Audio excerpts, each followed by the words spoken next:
Welcome back. All right, so there's something I want to talk about that's not hockey related, so I don't need a jersey. If I'm not doing a video, I'm not usually wearing a jersey. So, unless it's a meetup or something along those lines. Anyways, I wanted to talk about the fact that I finally sat down and watched, and I had never watched it because of the reviews, because of what I heard, and I thought, well, it's not really for me. I don't do body horror. I also don't like the torture movies like Hostel. I'm not a fan. It's not my genre. I like horror movies, but for me, it's the Jason, the Freddy's. Some of the Hellraiser stuff too is pretty good. When you get into some of the, I don't know, gleefully wallowing in the violence part of it, I that's where I'm out. I'm kind of done. So what I'd always heard about the House of a Thousand Corpses told me stay away from it, and the title kind of puts people off too a little bit, I think. Now, having watched it, and I watched the whole thing one sitting. Well, I watched it while I was doing my treadmill, and then just left it on after I was done my treadmill. And I found myself enjoying parts of it. I didn't enjoy the whole thing.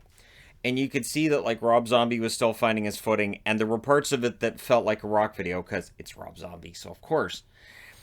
I think with House of a Thousand Corpses and then with some of his subsequent movies, I think that there's a good filmmaker there. And that of course has been a debate the whole time. Is there a good filmmaker there? I think yes.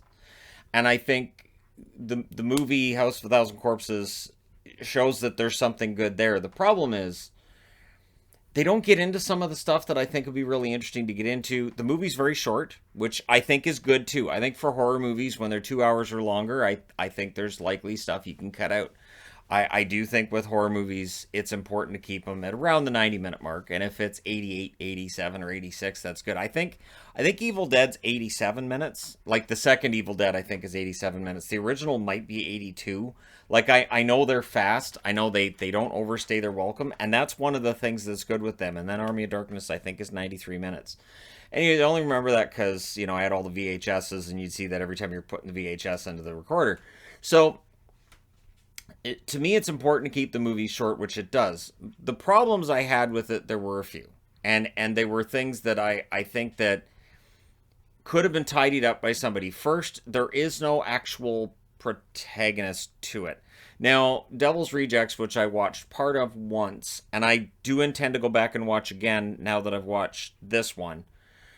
I'm gonna try. I'm gonna try because the last time I tried to watch Devil's Rejects, it got to a point where I'm like, this is uncomfortable. I can't watch this. And some of the reviews I've read about how the Firefly family are treated like they're heroes, that's problematic, and that is absolutely problematic to me, anyways. But in this movie, you have just this group of people. There's no introduction of them really, and then they go through this weird wild ride. Captain Spaulding. Captain Spaulding isn't in the movie very much at all, which is kind of a shame. There's the robbery at the start of the movie, which is kind of a throwaway. It's like, okay, so that happened. All right, so that happened, and that's the thing that happened. We can all agree that that happened, and now we'll move on to something completely unrelated, and we'll never hear anything about those two guys who tried to rob the place again. Cool, like they just don't exist.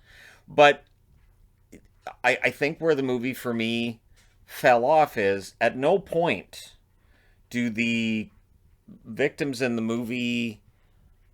I can't say it's weird. You should feel something for you should feel something for the protagonists in the movie, right? Or the people who are supposed to be the protagonists. So when you're watching a Nightmare on Elm Street, and you identify with, I'm going to say in the original it's Nancy, right? You identify with Nancy and you're cheering for Nancy.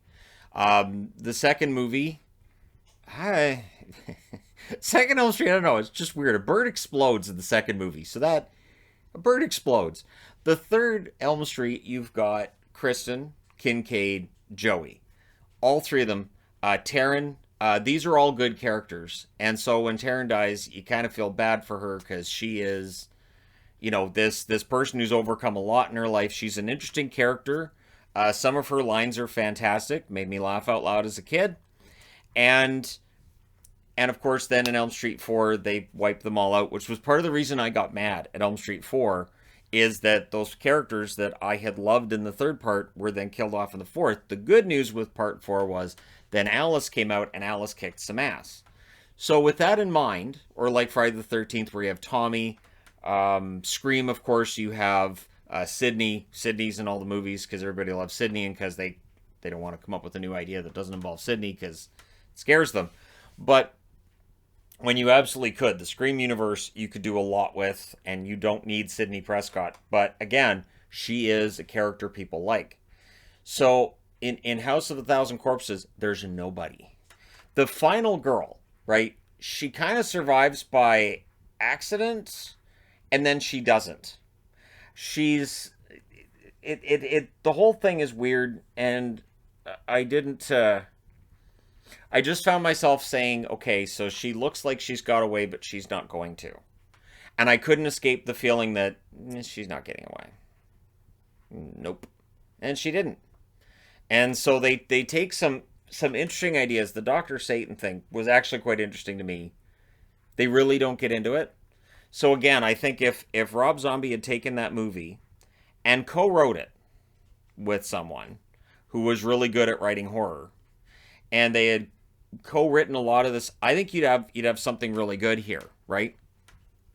I feel that way with the Halloween movies he did as well, where if there was somebody else to help scale some of this back, it might have been better for the Halloween movies. The excess gore is there. In House of a Thousand Corpses, it's it's clearly on a very low budget, so they don't show a lot. But so like when the actor that played Dwight on The Office is killed off, it's just sort of done and it's there. And again, there isn't really a character. I'm okay with them not really seeming to have a motivation, that the Firefly family is just twisted and messed up. But yeah, there's really nothing there, and that's kind of what bothered me in the movie. Because other than that, I thought there was some good stuff there. I did, and that's why I'm doing this video, because this would be me telling myself from 5 years ago, actually, you should probably watch this movie. You'd find parts of it entertaining, and entertaining enough that there's probably a really good movie in there. Just it needed somebody else to help clean and polish some of it up. Now, of course, Rob Zombie's in the news right now too because his Monsters movie is coming out. And I'll be honest, I watched the trailer. It looks absolutely horrible. It looks objectively just terrible. And the rating on it's PG, and he's got his favorite people in the roles as the Munsters. He's, of course, got his wife playing Lillian Munster. His wife's a good actress, too, and that was something I saw in House of a Thousand Corpses, that his baby, I thought she played the role well. And I think having her in every movie, that's great that him and his wife are close. And they enjoy working together, right?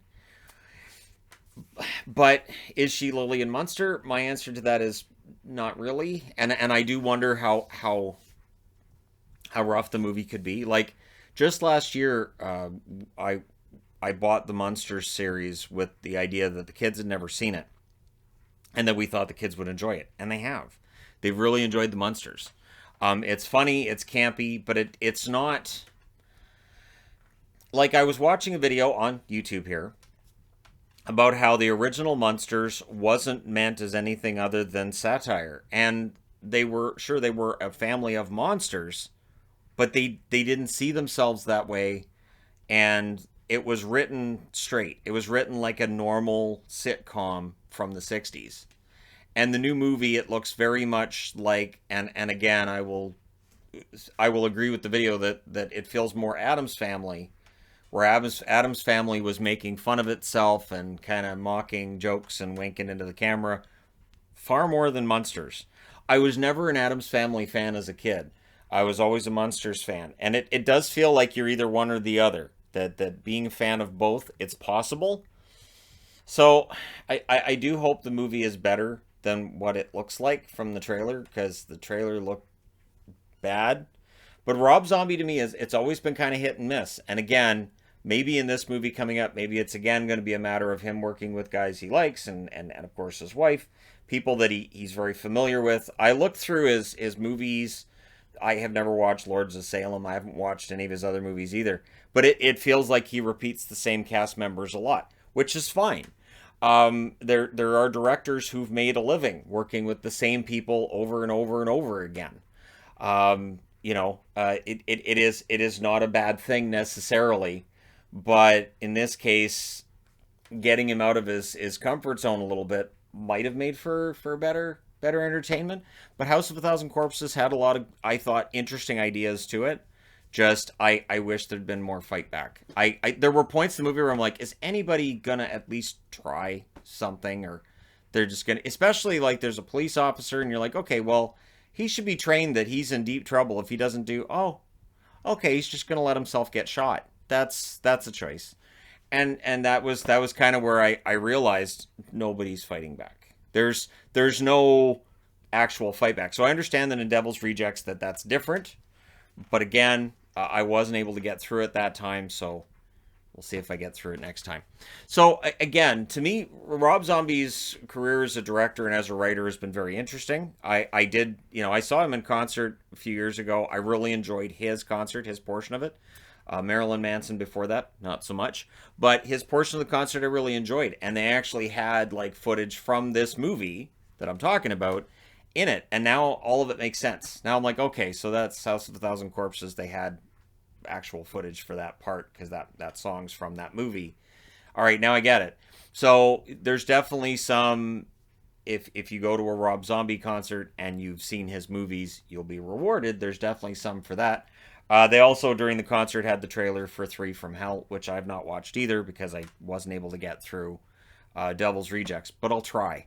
Again, the over-the-top violence, I'm never a huge fan of. Friday the 13th movies, by comparison to some of the horror movies that are coming out now, it feels like they should be PG compared to, because a lot of the violence the MPAA took out. A lot of the gore was like, nope, you can't show that. Nope, you can't show that. By the time the MPAA is done cutting them apart, there's no gore. There's just nothing there. So that is definitely something that has changed now. It doesn't feel like the MPAA cares with the violence anymore, or maybe they've just changed the whole system. But yeah, I'm not a huge fan of all the ultra over the top violence that we see in some of these horror movies now, which is why I don't watch nearly as many horror movies as I used to. But at the same time, the other part that throws me off is I don't like all the jump scares either. I don't like movies that just rely on surprising you to say, hey, look, we're scary because something jumped out at the screen. Look, something jumped out again. Isn't this scary? Look, something's going to jump out. So you spend most of the movie bored waiting for something to jump out and scare you. That's Paranormal Activity. I'm sorry if that spoils it for anybody, but every Paranormal Activity, it's the same thing. It's just, all right, when's something going to jump out? There it is. Okay, cool, great. Is it done yet? So that's a problem as well that I think they have. And I've talked in videos on this channel before about how I think there's a really great horror movie out there to be written. I'm hopeful. But there are some good horror movies as well, so hopefully over the summer I will put aside some time and talk about the ones that I do like, the ones that I don't, and comparisons between the two. So there you go. Let me know your thoughts in the comment section below as always. Don't forget to hit like and subscribe if you're browsing your way through, you just happened upon this video. Thank you guys so much for watching, for all your support. I will talk to you again soon.